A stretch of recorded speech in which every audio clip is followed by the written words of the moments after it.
You see this last. Welcome to the show. Welcome to the show, guys. Welcome to the show. This is Footy Sermon. I'm about to preach the gospel to you guys. This is Footy Sermon. So stay tuned, stay locked in. Let me get on the altar. It's about to get cracking. We're about to start cooking. You get me? Just stay focused on the goal. And yeah, one thing you need to know is that this past Premier League season, this past Premier League weekend, the last weekend of the Premier League was absolutely insane. I mean, it was more dramatic than it was supposed to be. I don't know why it turned into such a drama. You understand? I wasn't expecting that. First off, the Tottenham versus Man United game, that Romero's red card, totally uncalled for.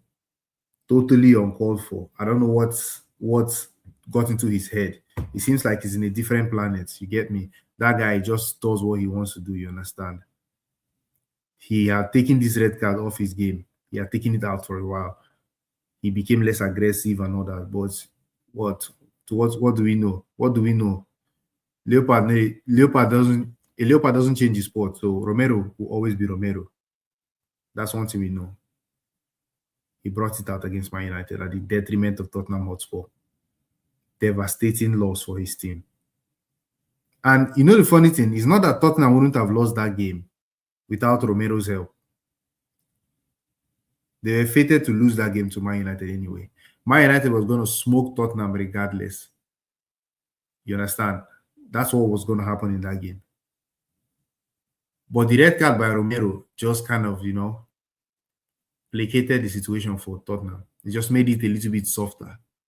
He helped them, made a refresh, you understand? It just give them soft landing spots because either way, Man United was smashing them in that game full time. They get me? No be joke. Tottenham had no hope going into that game, but the drama happened in that game. But let's talk about the good performance in that game. In that game, there was a lot of good performance. For the first time in a long time, Manchester United is actually looking like a team. We look cohesive. Everybody's playing with each other. Everybody's playing for each other. You understand? And I'm seeing a lot of performances. The players on the team, is like all of them are just playing well. Nobody's playing bad at the moment. I look at the game. In every game, almost every game we've had since Kari came in, our players always play well. All of them. You can't look at the team sheet and say, oh, this guy no good today. Which kind of nonsense this guy do? No. There's no, as in all the players are just on point. It's insane. It usually doesn't happen like this. That is why, to me, it's not just a new manager bounce. But at the end of the day, man, we're cooking something. So beating Tottenham was just a fact. It was just a matter of fact, It wasn't going to be some kind of challenge for us. I didn't even have any fear going into the game. The red card just made it more interesting to watch as a fan, as a fan of football. Just let's see a game with the red card and let's just enjoy it. Let's see how it is. And of course, it gave me the satisfaction of knowing that the win is 100%. But even going into the game, I already knew that. Tottenham Hotspur are terrible, man. Terrible football team. Thomas Frank. I don't know what's going on with Thomas Frank. But anyway, we'll visit that. We'll talk about Thomas Frank. In this sense, the players in that game for Man United, back to the players. The players in that game. Ahmad. First of all, I want to talk about Amad Diallo. Let me talk about Amad Diallo because there's this thing about Amad Diallo that I want people to understand. I want you to understand that players like Amad Diallo, you get me? Listen carefully because this is a very important information that I want people to understand. I need to get this across. You understand? Players like Amad Diallo, they don't typically make it to the professional level of football. Players like Ahmad, they do not. Players like Amad Diallo, they do not typically make it to the top of football. I'll explain to you why. Let's look at the circumstances. Ahmad is Ivorian. If you know anything about African football, when the scouts come, they always pick the bigger kids. It's always the bigger kids. I grew up around players of the archetype of Ahmad, like football players. I had so much skill, but they were so small, and nobody was going to pick them. The fact that Ahmad made it out, just shows you how special he is, man. Because in the African football system, players like Ahmad, Simon Adingra, you don't see a lot of them. You don't see a lot of them come to the international stage. The wingers you see are like, they are still big. They are bigger. They are big wingers. They are not small wingers. But Ahmad is a very small winger, and he made it to this level. That just speaks to his technical ability alone. So this guy, yeah, he's dribbling. Everything about his game, his flair, his control, his speed, agility, tenacity, reading of the game. Ahmad is a special footballer, man. He's one player that always guarantees you good performance. Even if the rest of the team is playing bad, you just know that Ahmad is on stuff. Ahmad is on something. His consistency is very, very underrated. People need to start paying attention to that because Ahmad Diallo, Man United struck gold when we signed that guy. But moving forward, besides him, Kobbie Mainoo also. I don't know what Ruben Amorim was thinking when he was saying this guy cannot play for Man United. I know it's just everybody has been talking about this, but I just want to make a point that if anything is holding you back from understanding that Ruben Amorim was the biggest disaster that happened to Manchester United in terms of coaching personnel or bringing in somebody into the club, the treatment of Kobbie Mainoo plus the after effects of post-Amorim Kobbie Mainoo should tell you that this guy, Amorim, was a fraud, full-time fraud. No question. Yeah, you see Ruben Amorim, nothing concerning that guy in football. He needs to just leave the football. You understand? Benching Kobbie Mainoo here supposed to be like, you understand, a treason. That is treason. That is a big offense. Now those kind of things they used to do people anyhow for back in the days. You get me? Ruben Amorim, what he did to Kobbie Mainoo,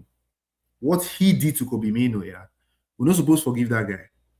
Us as Manchester United fans, we're not supposed to forgive Amorim at all. Even if we not win any game the rest of the season, even if we don't win any other games the rest of the season, or no, let me not say that. But even if the season doesn't go as well as we think and we don't finish in the top 5, yeah, we've already proven that Amorim was a disaster at this football club. It is written in stone. His name is imprinted in the sands of time of horrific football at Manchester United. Ruben Amorim, my guy, you are anti-football, man. What you did to this football club, man. See, I don't know about the other fans. Some people can say, oh, he did this. Nah, bro, I will never forgive you. So, moving forward to the game of Tottenham Hotspur, not Tottenham Hotspur, Manchester City versus Liverpool, man. Another drama, my guys. Drama everywhere. That game saw a lot of issues. From the beginning of the game, Liverpool were at home, but they were playing like they were away. Manchester City won't press their neck. Manchester City was like, getting to them. And Liverpool couldn't just do anything. Later on, they kind of got in the game. The second half, they started playing well. You get me? They got the first goal, that free kick, man, absolute banger. All the goals in that game came late in the game. Funny enough, all the goals in that game came late in the game. So it was like free kick. I think it was in about the 74th minute. Correct me if I'm wrong. And then the other goals followed. But that free kick, don't worry. That free kick is serious. Free kick, we have Kaftan. See, I want to tell you something. That free kick, that Szoboszlai free kick, I don't know how many free kicks I've seen in Premier League history that can match up to that free kick. That free kick was, man. You see those Szoboszlai free kick. You see that Szoboszlai free kick here? I'll go as far as saying that his free kick was better than Declan Rice's free kicks in the Champions League. 100%. Those Szoboszlai free kicks. 100%. That Szoboszlai free kick, yeah, is better than Declan Rice's free kicks at the Champions League. Those free kicks that Declan Rice scored in the Champions League, yeah, they are not on the level of that Szoboszlai's free kick. That's insane. And that's a crazy statement to me because Szoboszlai, man, the technique to do that against Donnarumma, against Manchester City, and actually make it successful. The thing show, he walk. The guy show walking, you get me? He show walking. That free kick was serious, man. That free kick was serious.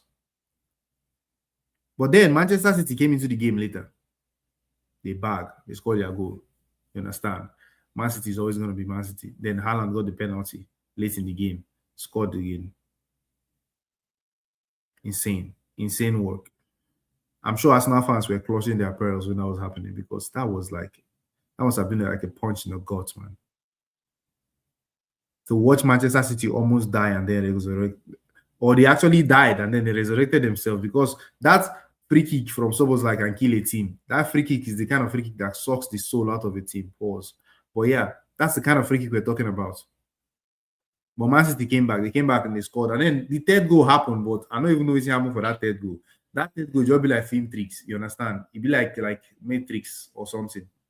The goal was like Szoboszlai was chasing, and Cherki played the through ball. Haaland was chasing the ball. Him and Szoboszlai held him. The ref no blow the whistle. Haaland continued running. Ran past Szoboszlai. No. Szoboszlai. See, even myself, I'm confused. Szoboszlai ran past Haaland because he held Haaland and then tried to get to the ball. Haaland dragged him back. And then the thing just like the ball he got into the goal, but there was no verdict. And then next thing we know, Szoboszlai had been sent off.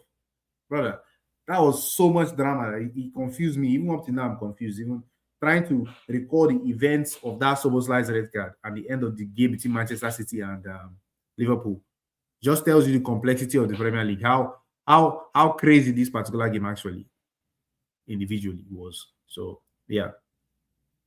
Arsenal, man, talk about Arsenal, business as usual. These guys, they just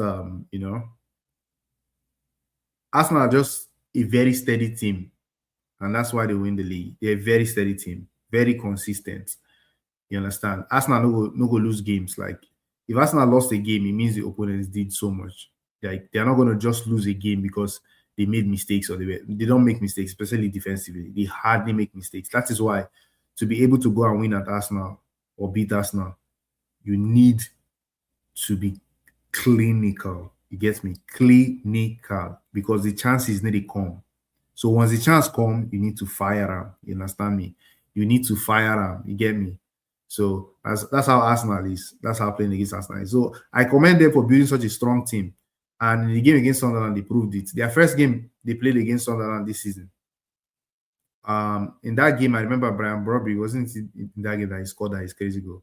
But yeah, and Ballard had the game of his life. But it was a draw 2-2, I believe. And coming into this game, I thought Arsenal was going to face some struggles because Sunderland had shown that they could play against Arsenal. But now, wow, you don't even work like that.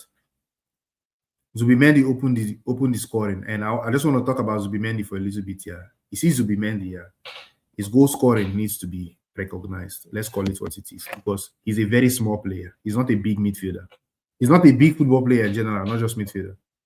But his heading ability is there. It's evident. He can shoot. That goal he scored against Sunderland, don't underrate the technique on that shot. We know that Szoboszlai's free kick took like the news, you understand? Rightly so. But that Zubimendi's shot against Sunderland that he scored, fantastic. You want to talk about technique on the shot. And just go watch it. If you haven't seen that goal, go watch that goal. That goal is a beauty. Near post. Off the goal post, inside the goal. Man, nah. Zubimendi cooked. So he's scoring. I think he has like 5 goals in the Premier League or something like that.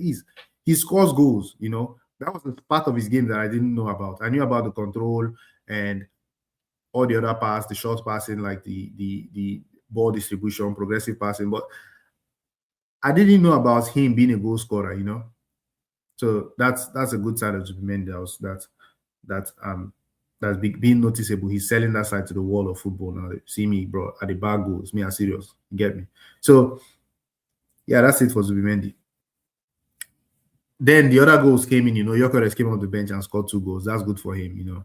So far, Arsenal have been, you know, they've been wanting him to score goals. And this 2026, I believe he has the most goals of any striker in the Premier League or something like that. But yeah, Gyökeres is getting goals. He's scoring goals. So that's good. That's good for him. That's good for his confidence. That's good for Arsenal. They need him to score because, especially now that Merino is injured Now that Merino is injured, man, they need Gyökeres to score because before this Gyökeres turn of form that he started scoring here, I will beat my chest and tell you that Mikel Merino is the most reliable player in Arsenal in front of goal. He was.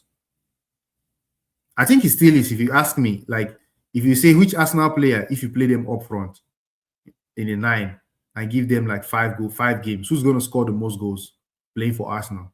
Because I think Merino just works for the Arsenal system. So, yeah, losing Merino is a big one. It's a big one, and it's going to be out till like April, May, or something like that. 3-4 months, I saw. So that's a long time, man. That's a long time. He may be out for the season, or he's just going to come for the final games of the season or something like that. But man, that's a long time. And I wish him speedy recovery, but Arsenal are going to miss him. Arsenal are going to miss him because he comes and saves them in games.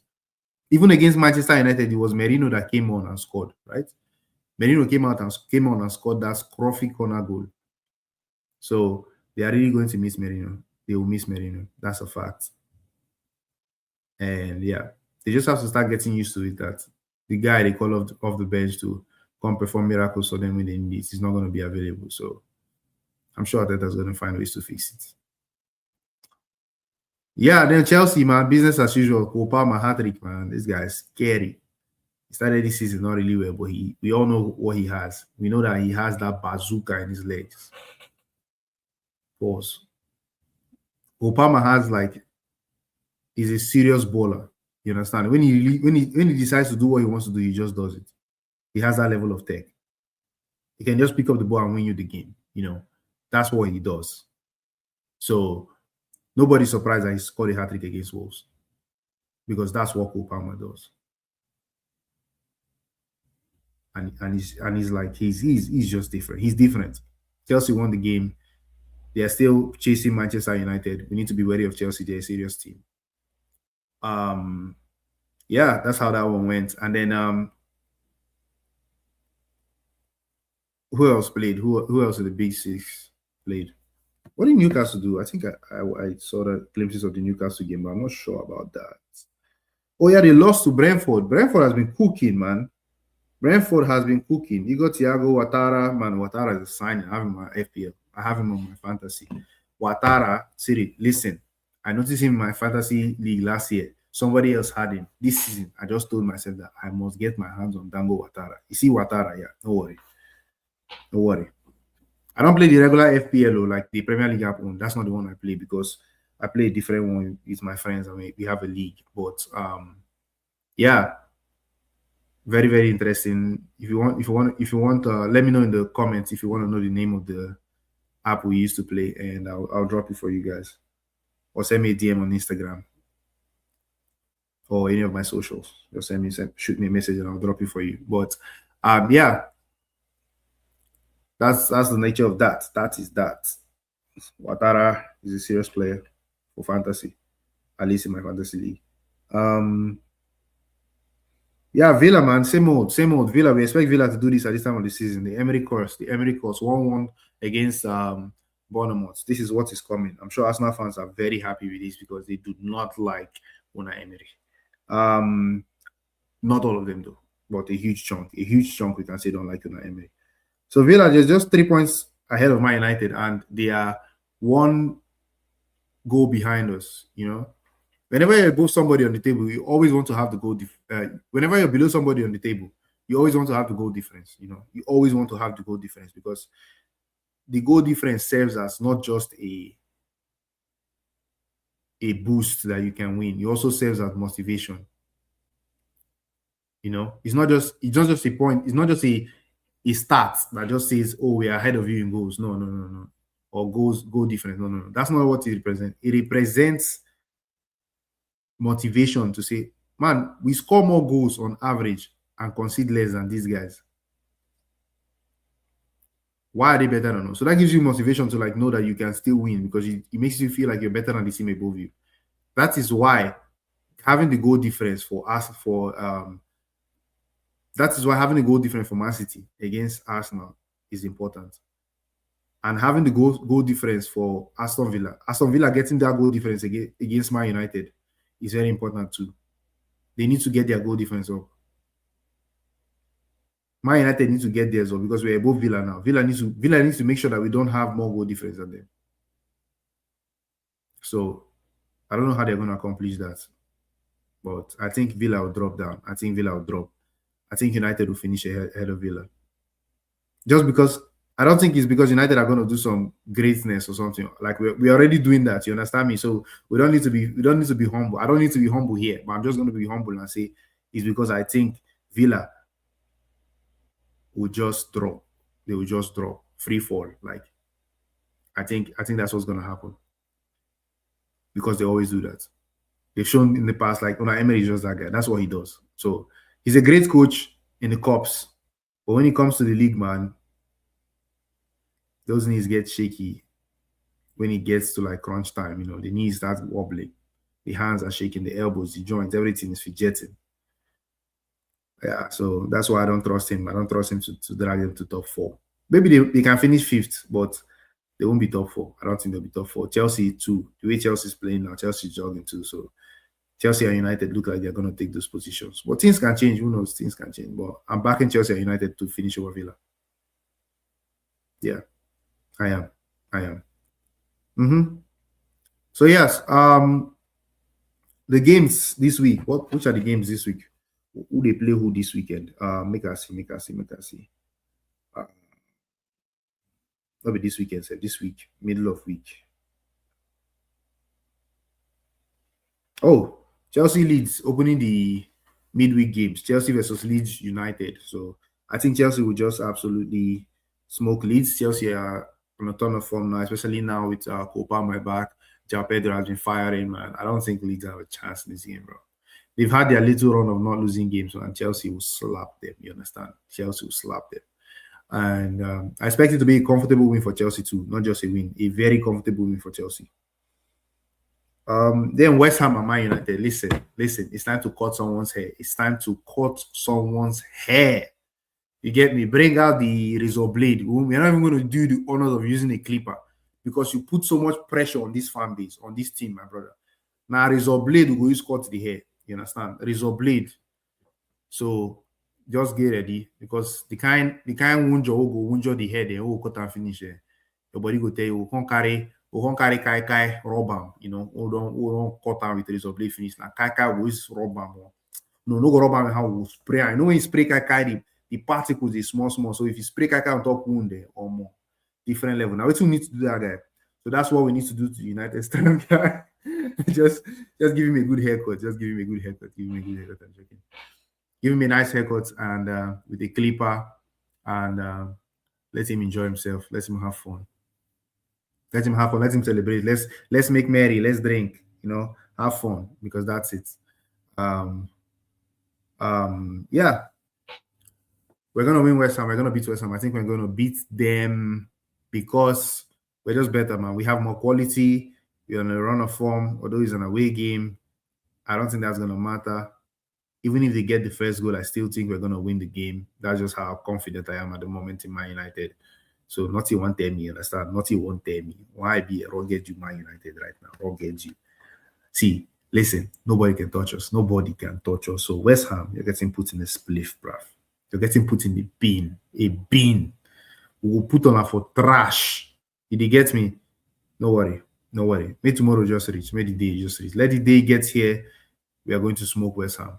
I'm sure of that. No question in my mind. So, and I think another thing about United is that our strikers, our attackers are scoring. Sesko is scoring, Bomo is scoring, Cunha is scoring. They're getting assists, all of them. Bruno Fernandes is doing his thing. So, it's just a bad time to play Man United right now. Nobody wants to see us. Nobody wants to see us, bro. It's a bad time to play Man United.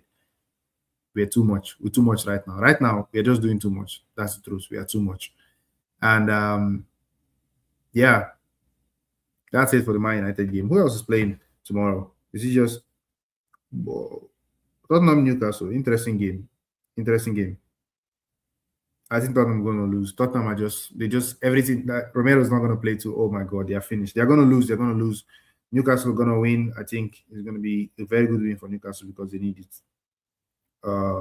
Yeah, Bournemouth, Everton. Allow it, bro. I'm not talking about that game.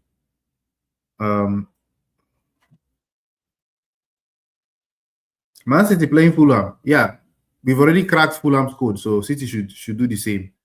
City should do the same, and Sunderland, Liverpool.